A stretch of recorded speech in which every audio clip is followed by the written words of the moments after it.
Hey, what's going on, guys? So the NBA season's kind of coming to a close, wrapping up here, and I think a lot of times most people kind of tune out during the end of the season. They're kind of like, hey, let me know when the playoffs start. There's not really much to really hold their interest at the end of the season, but I think that's not really the case this year.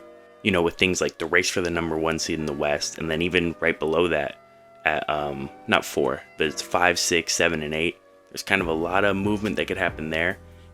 Maybe even the Clippers at 4 could slide down a spot depending on how the Pelicans and Mavericks play the rest of the season.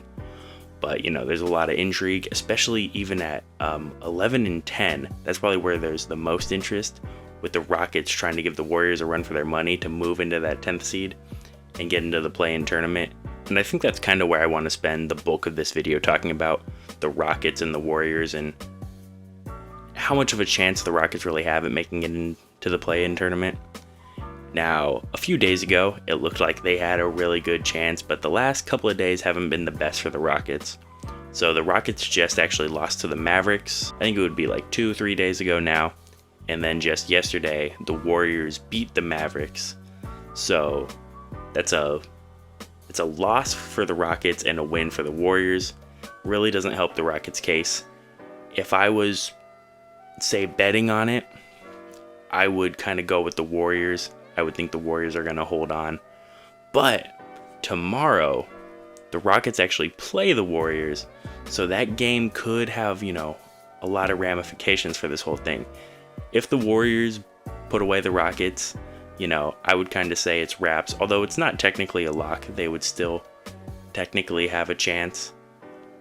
I would assume it'd be over, though, if the Warriors win that game. But if the Rockets are able to beat the Warriors tomorrow, then I think that would put a lot of pressure on the Warriors, and I think that'd be a lot of fun to see.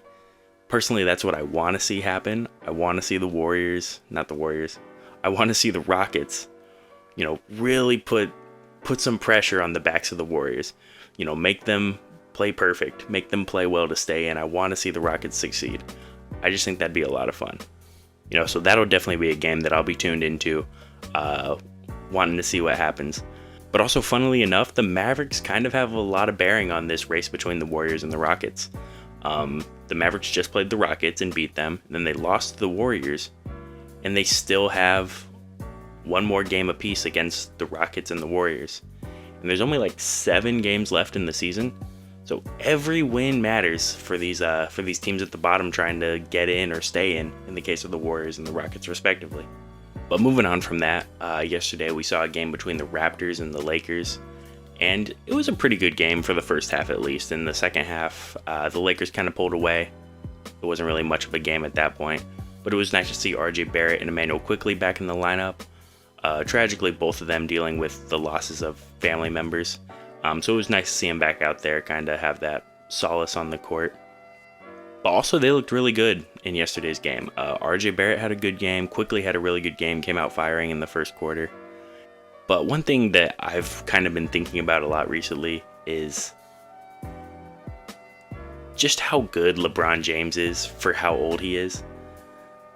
And I know people talk about this a lot, but I've been trying to remind myself to appreciate LeBron before he retires. Because sometimes, it's weird. It's, just basketball. But I kind of take LeBron for granted. It's like, I don't really need to watch LeBron. He's LeBron. But I think in years to come, I'll kind of regret not watching as many LeBron James games if I don't right now. So I've been consciously trying to make myself watch more LeBron games. And I think you guys should too. If you have that opportunity. Not in person, obviously, just on TV. You don't need to go watch them in person. Just watch. It's kind of like, great players like this, like Michael Jordan. I'm sure there's a lot of people that wish they watched more Michael Jordan in the 90s or Kobe Bryant. I was younger for the peak of Kobe's career, but around those years, like 2014, 2013, when I was kind of starting to pay attention to basketball, I wish I watched more Lakers games. I wish I watched more Kobe Bryant. I didn't really watch that much of him when he was, still Kobe. And I think LeBron's just one of those players that you got to watch now and appreciate while he's still here. And that also kind of makes me think of this one question that really isn't that important. Like, it really doesn't matter at all, because he's not going to play too much longer, probably. He definitely has a few more years in him. But sometimes I like to think about that if LeBron just wanted to play for as long as he could, forget about being LeBron, just like play as long as he could, just as long as he's good enough to be in the NBA, how long could he play? I truly wonder how long that is. Like, could he be 45, 46? Just like being basically Boris Diaw on some team, a slightly past his prime Boris Diaw kind of player on a team. I think so, but also we'll never see that, so it doesn't really matter. I talked a lot about the West and the playoff standings, but there are some interesting things out in the East too, There's a lot of movement that could happen, even at the 2 seed with Cleveland and Milwaukee. Milwaukee actually dropped a game to the Wizards yesterday, and at first I was like, oh, are they just like not playing Giannis? Are they not playing a lot of people? And Damian Lillard wasn't playing, but Giannis played 36 minutes, and he had a 35, 15, and 10 triple-double. And the Warriors were able to close that one out. It was a pretty good game for Deni Avdija.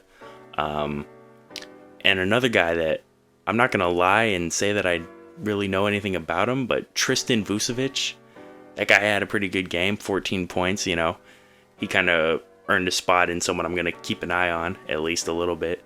And Corey Kispert had a really big game. I think he had like 27 points. Let me check, actually. Yeah, Corey Kispert had 27 points.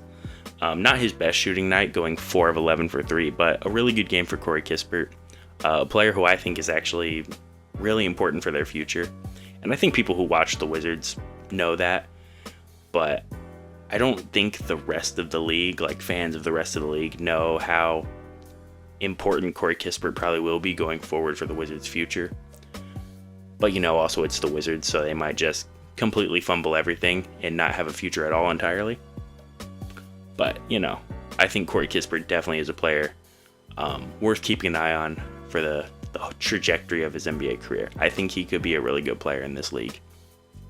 But yeah, anyways, guys, that was just a quick one today. Just wanted to get a couple of these thoughts out while they were still fresh after watching these games today.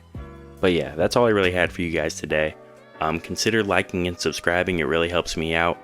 For those of you guys that are already subscribed, hey, I appreciate you guys. Thanks for sticking around. But yeah, I'll see you guys later. Peace.